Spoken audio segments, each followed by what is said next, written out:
Южный Кавказ все более отчетливо превращается в арену глобальной геополитической игры, где пересекаются интересы России, Запада, Турции, Израиля и региональных государств. Ситуация здесь развивается одновременно по нескольким направлениям, от резких изменений внутри российской политической системы до активизации символической дипломатии и усиления международного давления на Баку и Анкару. Регион, который еще недавно воспринимался как периферия мировой политики, теперь становится местом пересечения символических актов, дипломатических маневров и стратегических шагов, которые могут определять судьбу не только отдельных государств, но и всей архитектуры безопасности Евразии. Особенно ярко остроту этих процессов демонстрирует история, связанная с российским политологом Сергеем Марковым. По инсайдерской информации, которая циркулирует среди кремлевских чиновников и представителей силовых структур, Марков в последние недели оказался в крайне уязвимом положении. Его подозревали не только в недостаточной лояльности, но и в потенциальной причастности к планам государственных заговоров. В условиях, когда само слово «заговор» в России стало смертельно опасным, Марков был вынужден сделать резкий разворот в риторике. По словам источников, близких к его окружению, он оказался готов пойти на крайние шаги, включая публичное оправдание даже ракетных ударов по Азербайджану. Для российского политического поля это беспрецедентный случай.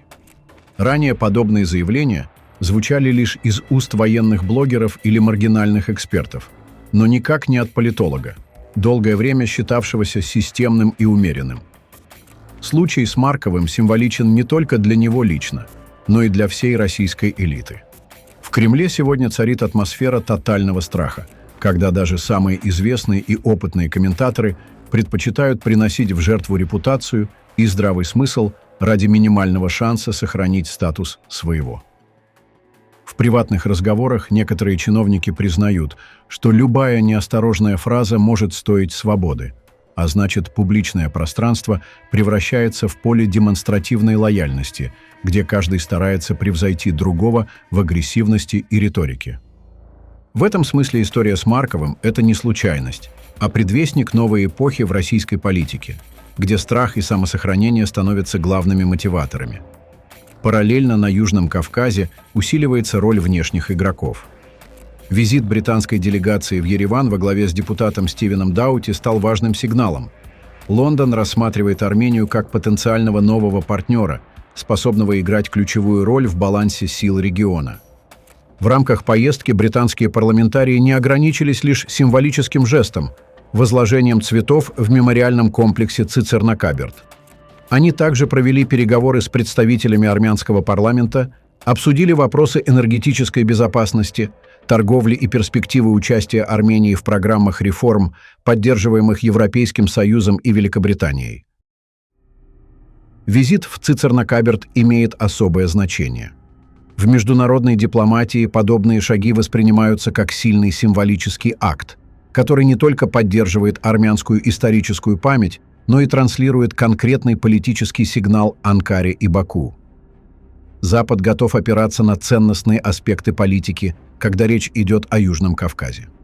Более того, мемориальная дипломатия все чаще становится инструментом конкуренции великих держав.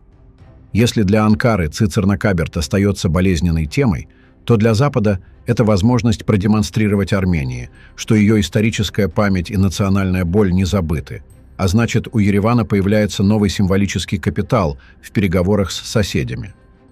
Ситуацию усилило и недавнее заявление премьер-министра Израиля Биньямина Нетаньяху. В прямом эфире с Патриком Бет-Дэвидом он официально признал геноцид армян, ассирийцев и греков, совершенный Османской империей. Этот шаг для Израиля выглядит прорывным. Ранее Иерусалим избегал подобных формулировок из-за опасений испортить отношения с Анкарой и Баку. Но нынешнее признание можно рассматривать как часть более широкой дипломатической стратегии. Израиль все чаще оказывается в конфликте с Турцией на международной арене, а значит, вопрос геноцида становится инструментом внешнеполитического давления. Для Армении же подобное заявление не только дипломатический и моральный выигрыш, но и сигнал, что баланс сил меняется. Нетаньяху фактически продемонстрировал готовность Израиля рассматривать Ереван как возможного партнера в условиях растущей конфронтации с Турцией. Это открывает перспективы для нового уровня контактов, особенно в вопросах безопасности и регионального взаимодействия. Армянская диаспора в США, Франции, Аргентине и других странах сразу же отреагировала положительно, подчеркнув, что теперь их кампания за международное признание геноцида получила новый импульс. На фоне визита британцев в Ереван и все более тесного сотрудничества Армении с Западом, слова Нетаньяху стали частью формирующегося тренда, в рамках которого армянская позиция усиливается не только на дипломатическом, но и на символическом уровне. В этом проявляется редкая синхронность. Лондон через Цицерна-Каберт, а Иерусалим через признание геноцида подают сигналы Армении, что ее голос и ее историческая правда получают все большее звучание на международной арене.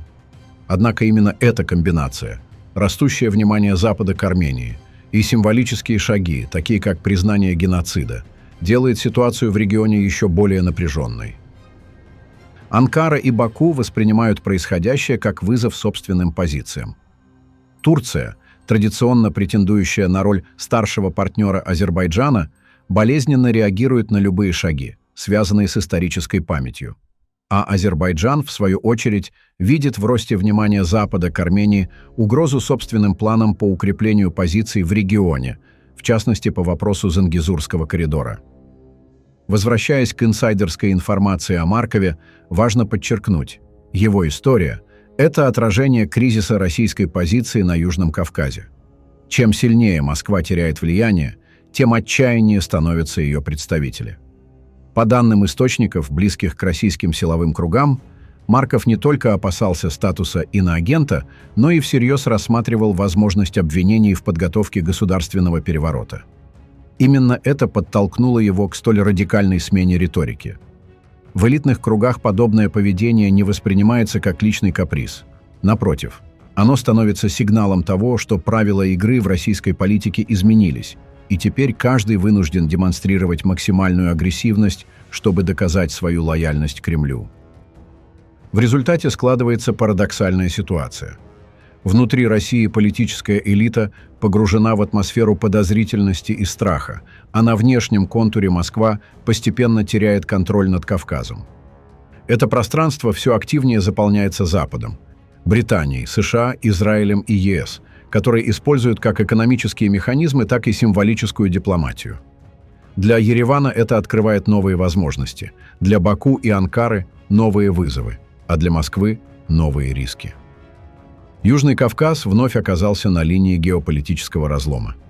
В ближайшие годы именно здесь будет решаться вопрос, станет ли регион пространством сотрудничества и мира или ареной столкновения мировых центров силы. И чем больше Кремль демонстрирует слабость внутри собственной элиты, тем выше вероятность, что внешние игроки будут использовать эту ситуацию для усиления своих позиций. Пишите свое мнение в комментариях и подписывайтесь на наш канал, чтобы не пропускать самые важные и актуальные новости мира и Южного Кавказа.